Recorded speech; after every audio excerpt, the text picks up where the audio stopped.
ये theory of intelligence, ये काफ़ी इंपॉर्टेंट थ्योरी है जो दी थी गार्टनर ने। थ्योरी ऑफ मल्टीपल इंटेलिजेंस, इन्होंने कहा कि इंटेलिजेंस कोई एक चीज़ नहीं है। Gartner said human have multiple type of intelligence, मतलब एक तरह की इंटेलिजेंस नहीं है, मल्टीपल टाइप ऑफ इंटेलिजेंस है। ये थ्योरी दी है होवर्ड गार्टनर ने। And people are strong in different combination of them. देखो कई तरह की इंटेलिजेंस है और हर किसी के पास हर तरह की इंटेलिजेंस नहीं होती, बट इन्हीं में से कोई ना कोई कॉम्बिनेशन होते हैं। जैसे कोई लिंग्विस्टिक इंटेलिजेंस रखता है, जैसे कि जर्नलिस्ट हैं, लॉयर हैं, पोइट हैं, तो वो लैंग्वेज के मामले में इंटेलिजेंट हैं, तो उसे कहते हैं linguistic intelligence. Ability to use language effectively, journalist क्या करते हैं, अपनी लैंग्वेज को इफेक्टिवली यूज़ करते हैं, लॉयर क्या करते हैं, यही काम करते हैं। तो ये सब इंटेलिजेंस में, मतलब लिंग्विस्टिक इंटेलिजेंस इनके पास ज़्यादा होती है। जैसे रीडिंग, राइटिंग, डिबेटिंग, इन सब में ये माहिर होते हैं। तो ये इंटेलिजेंस कोई एक चीज़ नहीं है, ये कई चीज़ों का कॉम्बिनेशन है। तो कोई किसी में स्ट्रांग है, कोई किसी में स्ट्रांग है।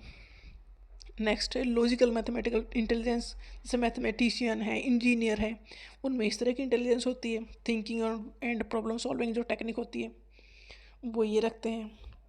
स्पेटियल इंटेलिजेंस, जैसे आर्किटेक्ट हैं, आर्टिस्ट हैं, ability to think in image और विजुअलाइज, मतलब उनके पास एबिलिटी होती है कि वो सोचते भी इमेज के फॉर्म में ही हैं। जैसे आर्किटेक्ट हैं, बिल्डिंग कैसे बनानी है, किस तरह करना है, तो वो इमेज पे ज़्यादा फोकस करते हैं, उसे विजुअलाइज करते हैं। तो ये इस तरह के आर्टिस्ट में इंटेलिजेंस है।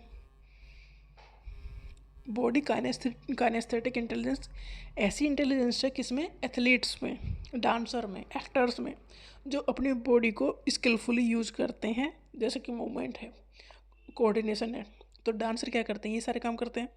तो बॉडी काइनेस्थेटिक इंटेलिजेंस मतलब बॉडी के मूवमेंट को अच्छे से कोऑर्डिनेट करना, जैसे कि डांसर करते हैं।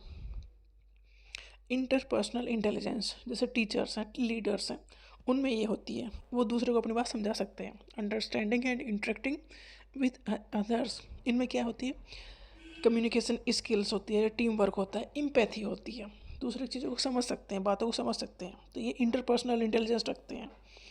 इंट्रापर्सनल इंटेलिजेंस मतलब खुद को समझ सकते हैं, ये होते हैं psychologist, philosophers. Understanding one self, awareness of emotions, emotions को समझ सकते हैं, तो ये इंट्रापर्सनल इंटेलिजेंस रखते हैं। Naturalistic intelligence, understanding nature, living things, जैसे कि फार्मर हैं, बायोलॉजिस्ट हैं, ये सारे हैं। तो ये कई तरह के इंटेलिजेंस हैं। तो गार्डनर ने कहा कि मल्टीपल इंटेलिजेंस कोई एक चीज़ नहीं है, human have multiple type of intelligence, इसीलिए इन्होंने थ्योरी दी, theory of multiple intelligence, and people are strong in different combination of them. मतलब एक इंसान के पास ऐसा ज़रूरी नहीं है कि एक तरह की इंटेलिजेंस रखता हो, वो ग्रुप ऑफ इंटेलिजेंस का माहिर हो सकता है। तो हर एक अपनी फील्ड की अलग इंटेलिजेंस है, तो काफ़ी फेमस थ्योरी है ये इंटेलिजेंस की।